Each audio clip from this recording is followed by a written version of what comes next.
Dari di mata suku sian selalu narohang Imam Mangaramoti hati-hati berpikiran ulang di bagasan Kristus Yesus Tuhan kita. Amin. Shalom. Selamat hari Minggu pagi kita salam dan Urian itu Tuhan Tatangingo macamita di Uta Sadario Minggu pasal 10 Trinitatis nama rujangan sian Evangelium Lukas pintu 1 itu membuka sian ayat 1 sada tolhastu ayat 1 siang takas mata kail tihut di bagasan rohat tabe ujahau mangata surat isi sobono malidok ujung mardalan ibana dopak Jerusalem di bonus ma siat tonga-tonga dibuat Samaria doho Galilea lau mohon tusada kutang pajupang ma ibana doho 10 halak nakuliton na jongjong badau di bagogo nasida ma suara nasida akanin nama Yesus guru asing marokam dihami jeringin nama marnidasa laho baharu patuduhon diri muda tuak kamalin jalan dinamawi nasida gabibias manasida alemula dosa amak sian nasida dundi ida lam gabi malu ibana di pagugu maswara nama puji debata di papungkap tulirida tujuh di Yesus matok muliati jala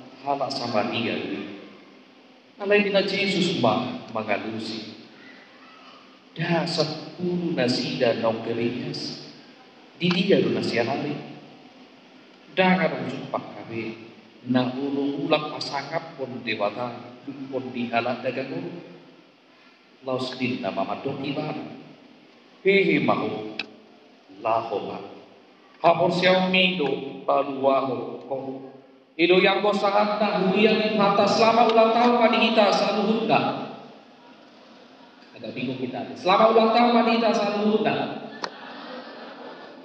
topeng dia di Jumat 2 hari Nasalku di tanggal 7 Oktober 2022 Matiko Mahita Ihurian HKBP Naum Jongjong 180 sada tahun di tengah-tengah di Portibion Mabuka Setano Batak saat tu luar dadau tu luar negeri dunga 180 sada tahun dalam markite Huria HKBP disima idau karena epurusta idau karena penditara na taida ale disima idau kana parwang sodo Tuhan ta Yesus Kristus roh imana tutonga-tonga di bangsa mata tutonga-tonga di negara ta tutonga-tonga di Portibion membuat kita nadi haholomoni di bayan mahita Tuhan Yudo Asia Barita Nauni Kristus Yesus idona tahamonation satu partikian doa ingot berarti kita melihat bahwasanya Tuhan datang juga di dalam diri kita, bahkan kita yang hadir pada saat ini. Dan sejenak kita merenung bagaimana gereja, baik itu HKBP, baik itu gereja Katolik, baik itu HKI dan berapa denominasi gereja di tengah-tengah di dunia ini, di tengah-tengah negara ini, pertumbuhan itu sudah semakin hebat. Dan bukan berarti ketika pertumbuhan gereja di dalam dunia ini tanpa pergumulan, tanpa kesulitan, itu pasti. Tapi bagaimanapun pergumulan, bagaimanapun kesulitan, lihat yang berkuasa, yang memenangkan itu adalah Injil Yesus Kristus. Itu nata hamurati harus sangat partikian waingon. Dukoni suli kitop tamak. Bagaimana diri kita yang akan melihat bagaimana kuasa Tuhan yang akan meneguhkan iman kita melalui kisah dari Tuhan Yesus yang menyembuhkan 10 orang kusta yang dituliskan oleh seorang dokter bernama Lukas. Ada sebuah kuasa yang kita lihat Kuasa pemulihan yang dilakukan Tuhan Yesus Kristus. 10 orang kusta yang sudah disembuhkan tadi menjadi tipologi bagi kita yang hidup di zaman saat ini. Kita merenung, baik itu 9 orang kusta yang tidak kembali memuliakan Tuhan, dan baik itu 1 orang yang sudah disembuhkan, orang Samaria yang kembali memuji Tuhan. Ini adalah gambaran kehidupan kita. Kalau kita mengatakan arang ibu otomatok oleh ate nasiai bahita duit, tak duit. Adong sahala Samaria duit. Mula musai mana mandok oleh ate itu bahita rutong. Makanya kita datang ke gereja mengucapkan syukur kepada Tuhan. Alai sifata lupa. Oleh karena itu kita akan menyadari siapa kita. Kita menyadari pribadi kita. Kita menyadari diri kita masing-masing. Who am I? Siapa saya? Dia lupa nih Tuhan. Akuilah bahwa kita adalah orang yang mudah. Mudah, bukan mudah, tapi mudah. Mudah untuk pecah. Mudah untuk sakit hati. Mudah untuk patah. Mudah untuk retak. Mudah jatuh, mudah kalut, mudah terombang-ambing, mudah takut, dan mudah sakit. Kita baik. Kita adalah orang-orang yang mudah. Selanjutnya, bukan hanya secara personal, tapi kita lihat diri kita. Di dalam gereja, di dalam organisasi, di dalam persekutuan apapun itu, di tempat kita bekerja dan dimanapun, kita juga orang-orang yang rapuh. Karena kita rapuh, perkumpulan yang kita ikuti pun rapuh. Ini kenyataan yang harus kita nyatakan, karena kebenaran itu memang seperti pil pahit. Kebenaran itu seperti pil pahit yang harus kita telan. Itu saya, itu kami yang lemah. Lalu pertanyaan, ketika sekarang kita menyadari bahwa diri kita, pribadi kita, kelompok kita adalah orang-orang yang mudah rapuh dan lain sebagainya, apakah kita tinggal diam? Tidak. Dengan tinggal diam, tidak ada yang berubah. Dengan tinggal diam tidak akan ada yang berubah. Apapun itu. Karena itu kita perlu pemulihan. Karena itu kita perlu perjuangan. Kita butuh waktu. Kita butuh pemahaman dan butuh tindakan. Dan Lukas 17 ayat 11 sampai 19 adalah dasar bagi orang-orang yang merindukan pemulihan. Dasar bagi orang-orang yang merindukan perubahan yang lebih baik di dalam kehidupannya. Oleh sebab itu, perlahan kita akan melihat, saya buat 3 poin untuk memahami teks ini. Pertama, di dalam konteks manusia secara umum. Tujuan manusia adalah untuk kehidupan yang lebih baik. Tujuan manusia adalah untuk kehidupan yang lebih baik. Mau dia beriman, mau dia tidak beriman, mau dia baik, mau dia jahat. Tujuan mereka, tujuan kita adalah untuk kehidupan yang lebih baik. Oleh sebab itu kita rela berjuang. Kita rela mengorbankan waktu kita. Kita rela mengorbankan bahkan kesehatan kita, pikiran kita, tenaga kita. Untuk apa? Untuk kehidupan yang lebih baik. Pribadi saya, pasangan hidup saya, anak-anak saya, keluarga saya, pekerjaan saya, pendidikan saya mau itu lebih baik. Omagomparan dan 10 halak nahulitoni. Ke-10 orang yang sakit kusta. Ini gambaran orang-orang yang menginginkan kehidupan yang lebih baik. Ada perjuangan yang mereka lakukan. Ada perjuangan yang mereka lakukan. Perjuangan yang peluangnya hanya kecil sekali. Sangat-sangat kecil. Taida di ayat 12. Lau bawa tu sada huta kaju pangmaimana do 10 halang nahulito. Na jong-jong padal-dal. Di pagogo nasida masora nasida akan nama Yesus guru asima roham dihamid. Ini usaha di dalam peluang yang sangat kecil. Jala somal doi molo ya hita mangihutton aka seminar-seminar molo adong motivator madokon bahkan kurang do parjamita madokon manfaatkan peluang-peluang sekecil apapun. Karena peluang yang kecil itu akan mengubah hidupmu benar. Benar sekali. Mereka berteriak, Yesus Guru kasihanilah kami. Hanya itulah kesempatan bagi mereka. Karena hidup mereka sudah disingkirkan dari keluarga, dari masyarakat, bahkan dari persekutuan umat Tuhan. Mereka adalah orang-orang yang terasingkan, ironis do perguruan di Nasida. Tapi mereka manfaatkan kesempatan itu. Kalaupun ini menjadi kesempatan terakhir kami akan lakukan itu. Mereka melihat peluang dan lihat. Seperti yang sering kita dengar dari perkataan orang bijak. Tidak ada proses yang mengkhianati hasil. Tidak ada proses yang mengkhianati hasil. Kalau kita masuk ke peluang sekecil apapun, akan ada perubahan. Jalan di daun tadi ayat 18. Jadi kaitana mamar binasa. Lamo mahamu patuhon dirimuna tu akabalik. Jadi dalam nasida kami hias manasida. No pain, no gain. No pain, no gain. Tidak ada yang bisa didapat tanpa perjuangan. Mereka mendapatkan hasil dari perjuangan mereka.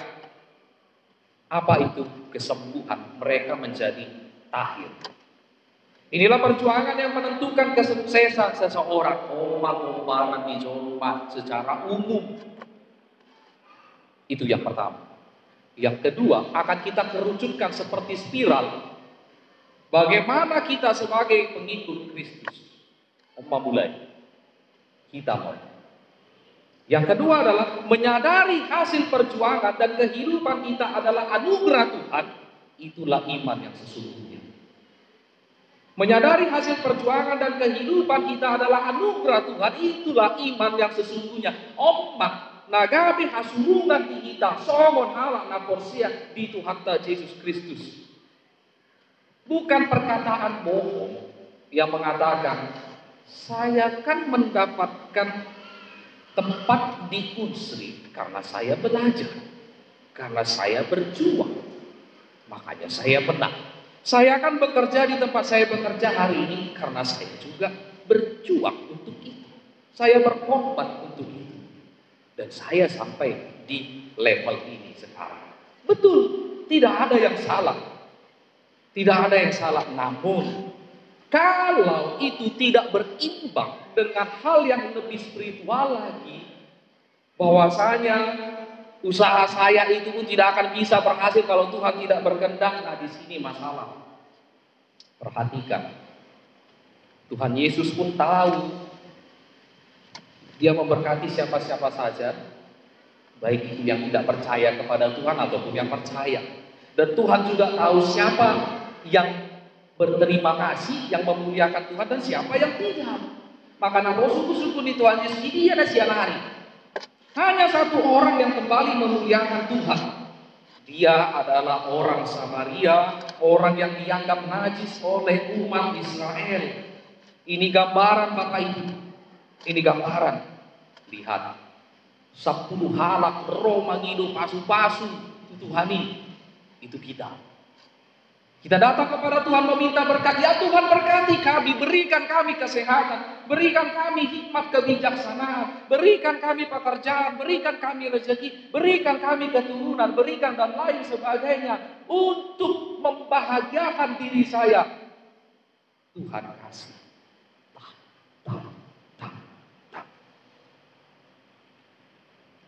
Apa kemudian yang kita lakukan? Kita terbuai dengan yang Tuhan berikan. Kita lupa bahwa itu berasal dari Tuhan. Inilah ke-9 orang tadi.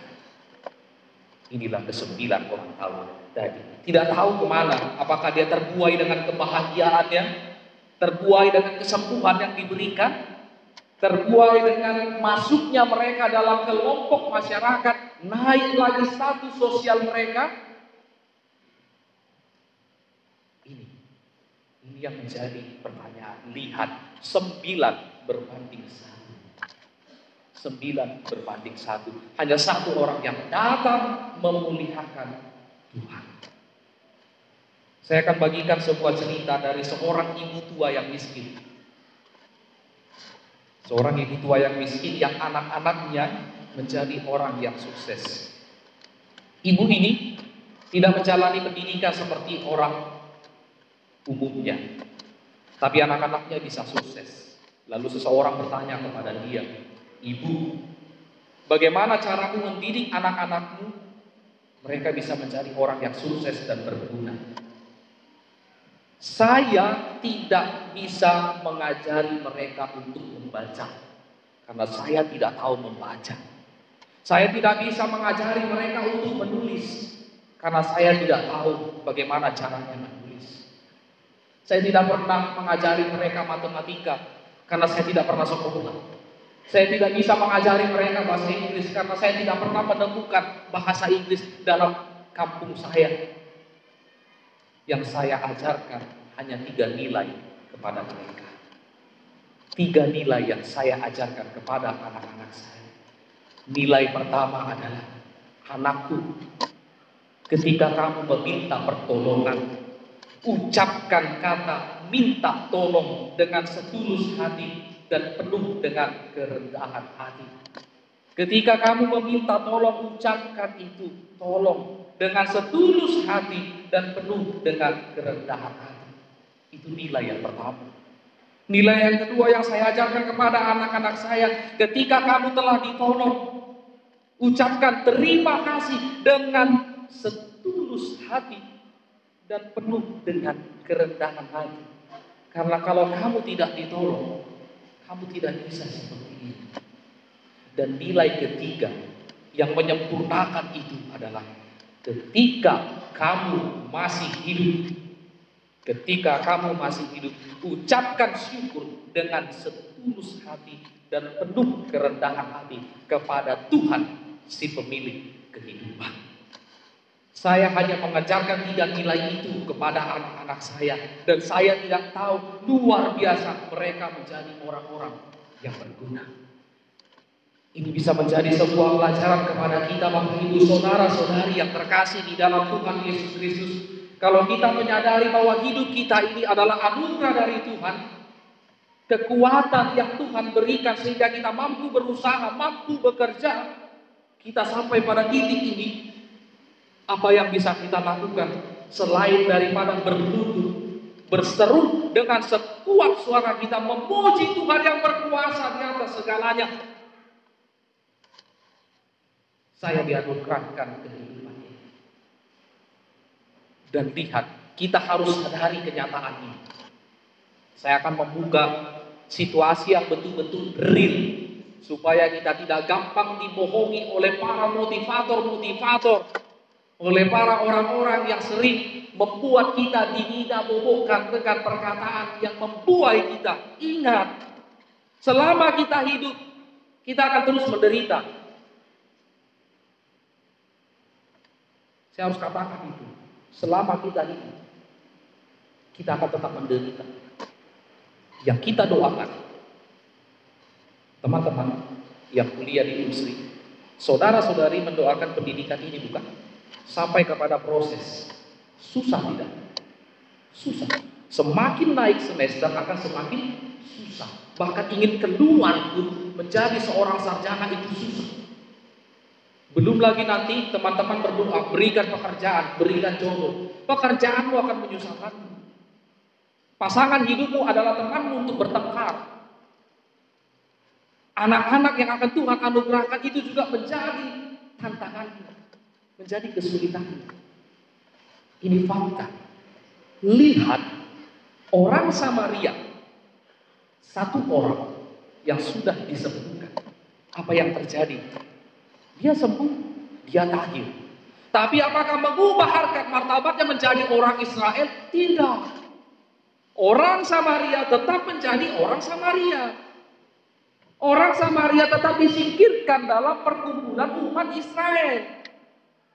Tapi luar biasa pesan dari Tuhan Yesus kepadanya. Berdirilah, pergilah. Imanmu telah menyelamatkan engkau. Ini poin yang ketiga. Poin terakhir yang harus kita hidupi. Berdirilah dan pergilah, imanmu telah menyelamatkan kau. Karena kita akan terus menghadapi kegagalan, terus menghadapi kerugian, terus menghadapi penyesalan, dan bahkan akan menghadapi kematian siapapun itu. Sebaik apapun dia atau sejahat apapun dia akan mati.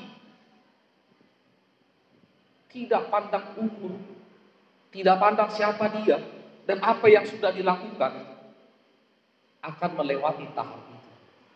Namun sekarang, apa yang menjadi keistimewaan kita sebagai pengikut Kristus? Toh juga harus menderita, toh juga harus mati. Iman.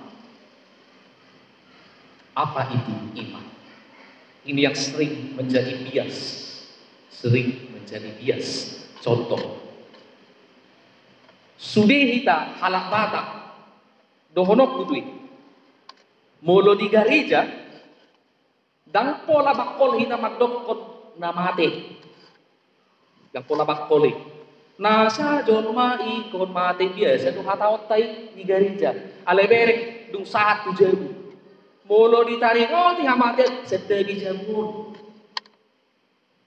Setegi jabu. Masa ko pola dohonot tay. Ini tadi bias. Masih bias. Antara ketakutan, antara takhayul, dan antara iman. Di mana iman itu? Harusnya apa yang saya katakan? Iman itu yang menguatkan kita. Kita tahu dan sadar bahwasanya kita akan menempuh hal yang sulit. Tapi saya tahu kesulitan apapun ketika saya datang kepada Tuhan, Tuhan akan kuatkan saya menghadapi itu. Tuhan akan sertai saya menghadapi kesulitan itu. Sehingga apapun yang saya terima sekarang, saya akan terus bersuka cita. Saya tahu bahwa Tuhan sedang bersama dengan saya. Jadi biasa pamorango kita dan mempermudah kita menghayati ini. Leo cuma 25 menit, agak kejam jadi tahun 5 menit lagi. Saya akan menceritakan sebuah renungan dari kisah nyata Opui Nomensen. Ingwer Louis Nomensen. Judulnya adalah Opui Epurus Nomensen dan Hukuman Mati bagi Seorang Serdadu. Saat itu di tahun 1880, Opui Epurus Nomensen bersama dengan nyonya dan anak-anaknya akan berangkat ke Eropa untuk cuti. Sesudah 18 tahun melayani di tanah Batak, mereka akan cuti. Jadi mereka berjalan berhari-hari dari Sigumpar menuju Sibulga, Pigadawi, Sigumpar ke Sibulga. Mereka berjalan berhari-hari. Belum wae kan orang travel ke situ. Mereka berjalan kaki dan dari Sibulga naik kapal kecil menuju Padang. Dan dari situ mereka akan menumpang pada sebuah kapal besar agar sampai ke Eropa. Namun setiba Epurus Nomensen dan keluarga sampai di Padang, mereka mendengar berita bahwasanya kapal besar yang akan mengangkut mereka ke Eropa itu ada kendala alam. Jadi kapal itu akan sampai selama beberapa hari atau bahkan beberapa minggu. Lalu untuk itu Opui Epurus tinggal kepada salah seorang berkebangsaan Jerman di Padang. Namun Nomensen bertanya di dalam doanya, Tuhan, kenapa Engkau membiarkan aku lama di Padang ini? Kenapa Engkau membiarkan aku lama di Padang ini? Seharusnya banyak yang akan kukerjakan sebagai pelayan. Namun setelah Opui Nomensen amin, mengatakan amin, ada seseorang yang memberitahukan bahwasanya 3 hari lagi akan ada peristiwa hebat, peristiwa yang sangat jarang terjadi di daerah Padang. Apa itu?